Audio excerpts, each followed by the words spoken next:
Quand tu auras bien observé tous les végétaux autour de toi pour voir les feuilles qui se déploient en général vers le haut, portées par la tige, pour aller chercher la lumière du soleil, tu pourras regarder cette affiche. Encore une fois, c'est une affiche pour imaginer. On va utiliser ton imagination. On imagine que dans une plante, chaque feuille est un petit peu en admiration devant le soleil et elle l'adore, elle a trop envie d'aller vers le soleil. Et donc on peut imaginer un petit peu la plante comme une espèce de temple pour le soleil. Et chaque feuille n'a qu'une envie, c'est d'accéder elle aussi au soleil pour pouvoir produire sa nourriture.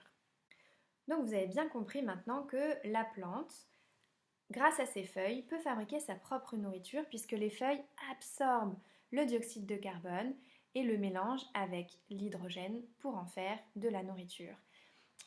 Mais comment est-ce que le dioxyde de carbone arrive dans la feuille? Moi, j'ai pas vu de trou. En tout cas, quand j'observe une plante, je ne vois pas de petits trous pour que le dioxyde de carbone arrive.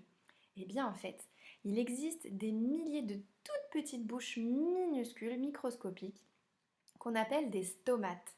Et les stomates, elles font ça. En permanence, toute la journée, elles s'ouvrent, elles se ferment et ainsi, elles laissent rentrer le dioxyde de carbone. Et ces stomates laissent aussi sortir de l'eau. C'est ce qu'on appelle l'évaporation. Et j'ai une petite expérience pour vous le prouver. Tu te rappelles, on a pris une plante, une jolie plante verte, et la première étape, c'est de l'arroser. Suffisamment pour que la terre soit bien humide. Hop, parce qu'on a vu que les plantes avaient besoin d'eau. La deuxième étape, c'est de prendre un sac plastique transparent. Alors moi, je n'en ai pas à la maison, mais peut-être que vous en avez vous, donc vous pouvez recouvrir entièrement la plante du sac plastique et mettre un élastique ou une ficelle pour faire tenir le sac plastique autour de la plante.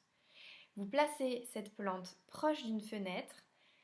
Idéalement, il faudrait qu'il y ait un peu de soleil pour que l'expérience fonctionne. Donc il va falloir attendre peut-être plusieurs jours.